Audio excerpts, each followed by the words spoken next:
ఓం శ్రీ దత్తాత్రేయ నమః. శ్రీ గురుచరిత్ర 5వ అధ్యాయము. శ్రీ గణేశాయ నమః. శ్రీ సరస్వత్యై నమః. శ్రీ గురుభ్యో నమః. నామధారకుడు మహానుభావ, భగవంతుడు కలియుగంలో కూడా 2 సార్లు అవతరించారంటిరి గదా, వాటిని వివరించండి అన్నాడు.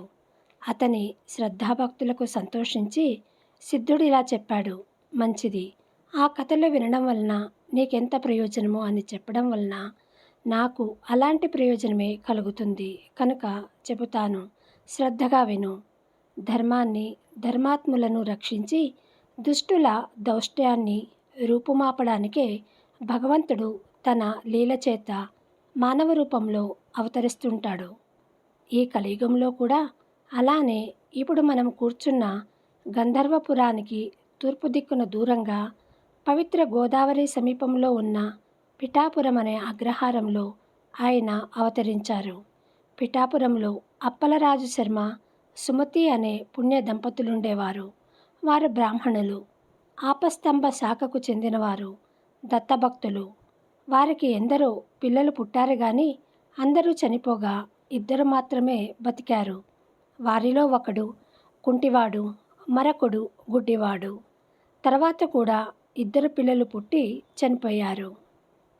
నిత్యము భిక్షకు వచ్చేవారిని శ్రీ దత్తరూపాలుగా భావించి వారు భిక్ష సమర్పించేవారు.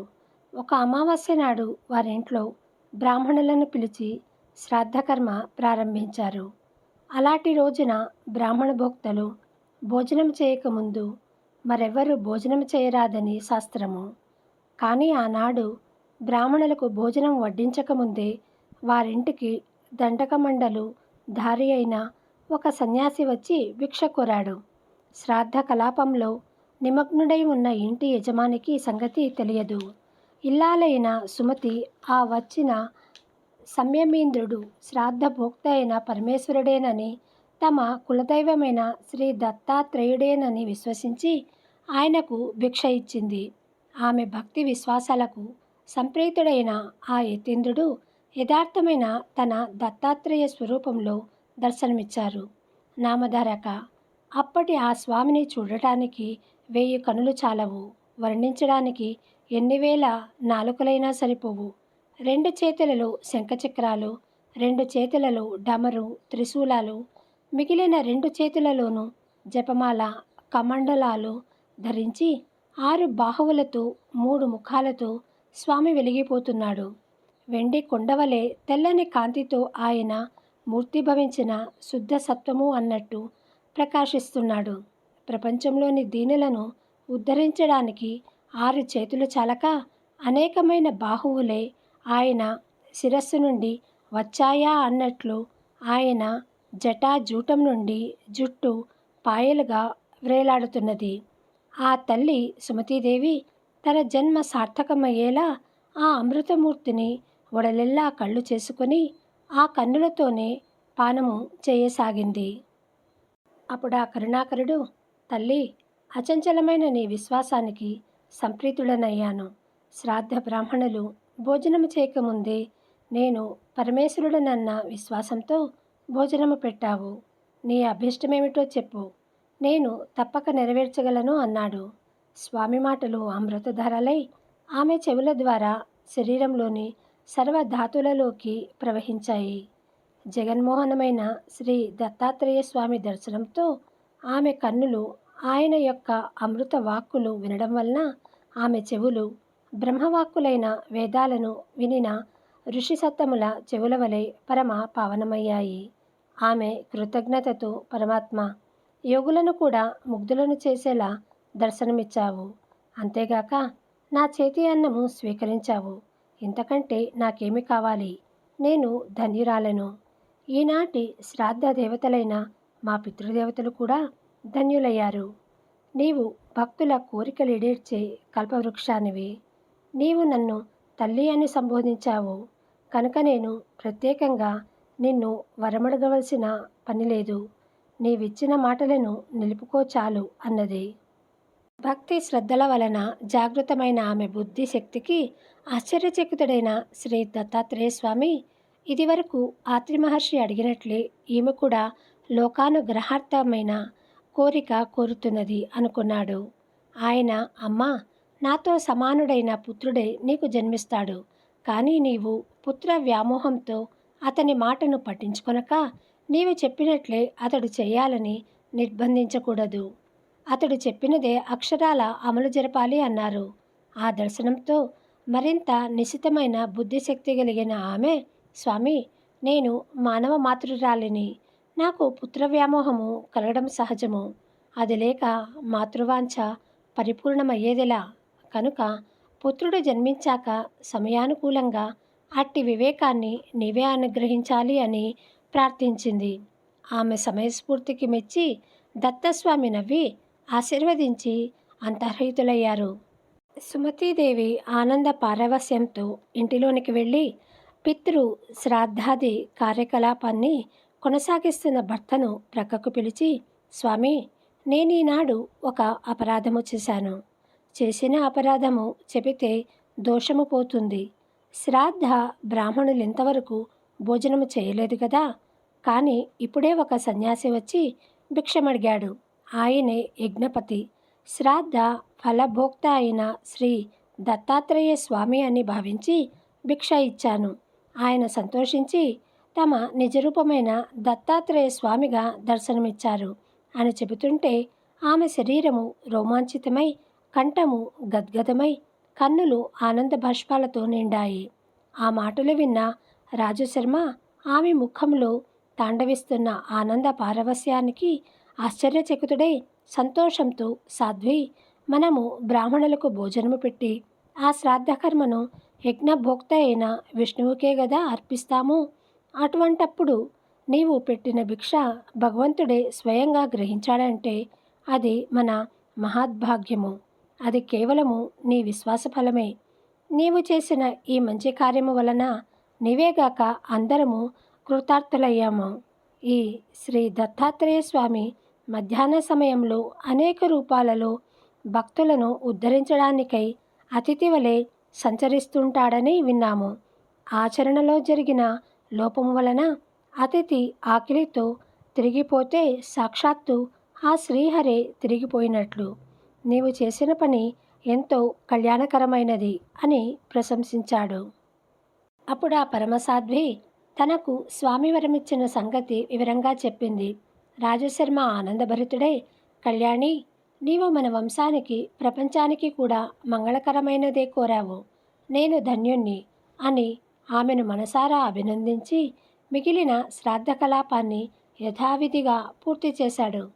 త్వరలో ఆ సతీమ తల్లి సుమతీదేవి గర్భము ధరించి ఒక భాద్రపద శుక్ల చతుర్థి నాడు ఉదయము శుభముహూర్తంలో కాలాతీతుడు, పుట్టుక లేనివాడు అయిన భగవంతునికి పుట్టుకనిచ్చింది. దైవజ్ఞులు ఆ శిశువు యొక్క జన్మలగ్నము, గ్రహస్థితి గణించి సాక్షాత్తు కల్పవృక్షమే వారింట వెలిసిందని, సాక్షాత్తు దత్తాత్రేయుడే అవతరించాడని అన్నారు. రాజశర్మకు కలిగిన అదృష్టాన్ని పూర్వము ఆ త్రిమహర్షికి ప్రాప్తించిన మహాద్భాగ్యంతో పోల్చారు. ఆ శిశువు పాదాలలో దివ్య చిహ్నాలు మొదలగున శుభ లక్షణాలతోనూ అప్రతిమాన తేజస్సుతోనూ ప్రకాశిస్తుండడం వలన అతనికి శ్రీపాదుడు అని నామకరణం చేశారు. నామధారక. అది కలియుగంలో శ్రీ దత్తాత్రేయ స్వామి యొక్క మొదటి అవతారము. పుట్టినది మొదలు శ్రీపాదస్వామి శుక్లపక్ష చంద్రునిలాగా అందరికీ ఆహ్లాదాన్ని అందిస్తూ, ఆనందము చెందిస్తూ, ముద్దులు మూటగడుతూ పెరిగి 8 ఏండ్ల వాడయ్యాడు. అతని ముద్దు ముచ్చటలు తల్లిదండ్రులే కాక ఆ ఊరి వారందరూ తనివితీరా అనుభవించారు. అతని పాదస్పర్శతో ఆ ఊరు, అతని జననము, బాల్య జీవితాల వలన ఆ పవిత్ర గోదావరి ప్రాంతము ఎంత ధన్యత పొందాయో చెప్పతరమా? 8వ ఏట అతని తల్లిదండ్రులు ఒక శుభముహూర్తంలో అతనికి ఉపనయనము చేశారు. సామాన్యంగా అటు తర్వాత వటువును తగిన గురువు వద్ద అధ్యయనము చేయిస్తే గాని వేదం రాదు. కానీ శ్రీపాదస్వామి తనకు ఉపనయనమైన మరుక్షణమే శిష్యులకు వేదపాఠాలు చెప్పి వెనుక శ్రీ దత్తాత్రేయ స్వామి సుమతీదేవికి ఇచ్చిన మాట యథార్థమని నిరూపించుకున్నాడు. ఇది ఆ భగవంతుడికి తప్ప వేరొకరికి సాధ్యమా? ఇలా శ్రీపాదుడు 16 ప్రాయము కలవాడయ్యాడు. ఇంతలో రాజుశర్మ తన కుమారునికి వివాహం చేయాలని కన్యాన్వేషణ చేయసాగాడు. అది తెలిసి ఒకనాడు శ్రీపాదస్వామి తండ్రితో, నాయనా, నీవు నాకు వివాహం చేయడానికై తగిన కన్య కోసము అన్వేషించనవసరం లేదు. సర్వ శుభలక్షణాలు కలిగి నాకు తగిన కన్య సిద్ధంగా ఉన్నది. ఆమె పేరు యోగశ్రీ. నేను ఆమెను చేపట్టి సన్యాసినవుతాను. నేను శ్రీ వల్లభుడను కనుక నాకు సంతానము లేకపోయినా నిత్యముక్తుడనే అని నిశ్చయంగా చెప్పాడు. ఆ తండ్రికి ఆ మాటలు మనస్తాపాన్ని కలిగించాయి. కన్నుల నీరు కారుతుంటే రాజశర్మ గద్గద స్వరంతో పెళ్ళుబుకుతున్న పుత్ర వ్యామోహంతో స్వామితో ఇలా వాపోయాడు. అబ్బాయి, నీవు గనుక సన్యసించి మా దగ్గర లేకుంటే పోతే మేము నీటి నుండి బయటపడిన చేప పిల్లల వలె శోకంతో విలవిలలాడి మరణిస్తాము. నీవు సాక్షాత్తు పరమేశ్వరుడే అయినా మా పుణ్యము వలన మాకు బిడ్డవై జన్మించావు. అట్టి నీవే తల్లిదండ్రులమై మమ్ములను శోకసాగరంలో ముంచి వెడలిపోవడము ఉచితమేనా? భగవంతుడవు, ధర్మభోక్తవు, ధర్మరక్షకుడవు అయినా నీవే పుత్రధర్మాన్ని నిర్వహించుకుంటే ఎలా? నామధారక, ఈ దంపతులకు శ్రీపాద స్వామియేగాక కుంటివాడు, గ్రుడ్డివాడు అయిన మరి 2 కొడుకులున్నారు కదా. రాజశర్మ ఆ ఇద్దరిని శ్రీపాదస్వామి వద్దకు తెచ్చి, నాయనా, నిన్ను స్మరించడము చేతనే సంసార బంధము తొలగిపోతుంది. కానీ అవిటివారైన నీ సోదరులిద్దరినీ చూచినప్పుడు మాత్రము మాకు మరలా ఈ సంసార బంధ పెనవేసుకుంటాయి. వీరితో మా గతి ఏమి అని దుఃఖించాడు. సుమతీదేవి కూడా పొరలుకొస్తున్న దుఃఖము అణుచుకుంటూ శ్రీపాదుని సమాధానము కోసము ఎంతో ఆర్తితో ఎదురుచూచింది. వారి బాధను గుర్తించిన శ్రీపాదస్వామి అన్నలిద్దరినీ తన అమృతహస్తంతో స్పృశించాడు. సంజీవిని స్పర్శచేత చనిపోయిన వారికి ప్రాణమొచ్చినట్లు స్వామి స్పర్శచేత తక్షణమే వారిద్దరూ పాద నేత్రవంతులై సుందర సుకుమారమైన రూపాలతో ప్రకాశింపసాగారు. సర్వతంత్ర స్వతంత్రుడు, సకల జగన్ని యామకుడు అయిన భగవంతుని మహిమకు సాధ్యాసాధ్యాలు లేవు. ఈ అద్భుత సన్నివేశము కన్నులారా చూచిన ఆ తల్లిదండ్రులకు శ్రీపాదుడు కేవలము తమ పుత్రుడన్న భ్రాంతి పటాపంచలైంది. అతడు లేని చోటే లేదు గనక అతడు తమ దగ్గర లేకుండా పోతున్నాడన్న వ్యామోహము అంతరించింది. ఈ ప్రపంచమంతా తన సంతానమే అయిన ఆ ప్రభువును తమ పుత్రుడని భ్రమించి ఇంట కట్టిపెట్టుకొనడము అపరాధమని తోచి సుమతీదేవి స్వామినిలా ప్రార్థించింది. ప్రభూ, నీ మాయ చేత నీవు నా పుత్రుడవని భ్రమించాను. నీకు పాలిచ్చి పెంచడం వలన నీవు సర్వలోకాలను పాలించే జగన్మాతకు ప్రభువునన్న సంగతి మరచాను. అనంతకోటి బ్రహ్మాండాలు నీయందే ఇమిడి ఉన్నాయి. నా భ్రాంతి తొలగించు. అప్పుడు ఆయన తన యథార్థ రూపాన్ని తల్లికి మరొక్కసారి దర్శింపచేశాడు. ఆ దివ్య మనోహర మంగళ సుకుమార సుందరమూర్తి ఆమె చూస్తుండగానే కోటి సూర్యుల కాంతితో, కోటి చంద్రుల చలదనంతో చూచేవారి దేహాలలోని ప్రతి అణువును అమృతంతో ముంచివేసేలా దర్శనమైంది. అప్పుడు స్వామి అన్నాడు, అమ్మా, నీవిప్పుడు దర్శించిన రూపాన్ని నిరంతరము ధ్యానిస్తుండు. త్వరలో నీవు ఈ అజ్ఞానాంధకారాన్ని దాటి నా సాయుధ్యము పొందగలవు. ఈ కొడుకులిద్దరూ 100 ఏండ్లు సుఖంగా జీవించి మిమ్ములను భక్తితో సేవిస్తారు. వీరికి విద్య, సంపద, కొడుకులు, మనుమలు అన్నీ పుష్కలంగా సమకూరుతాయి. వీరు కూడా లోక వంద్యులవుతారు. ఆ సోదరులిద్దరూ శ్రీపాదస్వామిని భక్తితో స్తుతిస్తుంటే వారితో ఆయన, మీరు తల్లిదండ్రులను ప్రత్యక్ష దైవాలుగా భావించి సేవించి తరించండి.